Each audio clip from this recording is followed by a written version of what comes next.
Got it. So, ito yung galing dun sa isa nating account na transfer natin dito sa ating agency.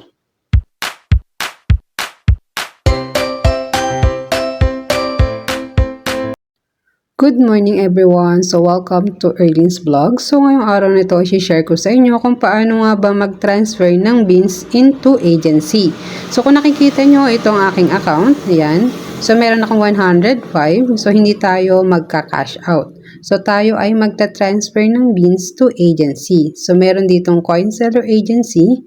Yan, type natin ang ating agency number na 524609933. And then, i-click natin yung search. So, ito ay valid lamang kung ikaw ay under ng isang agency. Pero kung hindi ka under, ay hindi mo siya may transfer sa agency na gusto mong pag-transferan. So, yung 100,000, may service fee po siya na 2,000. So, ang marireceive lang ng ating agency ay 98,000. So, click natin yung transfer and click natin yung transfer now. And now, I got it. So, ayan, meron tayong natirang 5,538.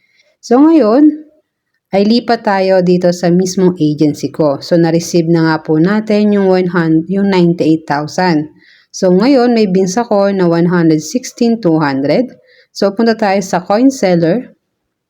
So, kasi hindi uso ang withdraw if ever na isa ang agency kung gusto mo lang. So, ito ay para sa akin. So, ngayon, pagpunta natin sa coin seller, trading, and exchange. So, kung nakikita nyo, ayan yung meron pa akong balance na 50,000. So, click natin yung exchange. So, ayan yung 116,200 and custom exchange.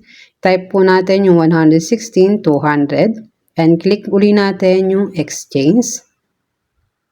So, then, click uli natin yung exchange. So, exchange now, exchange ng exchange.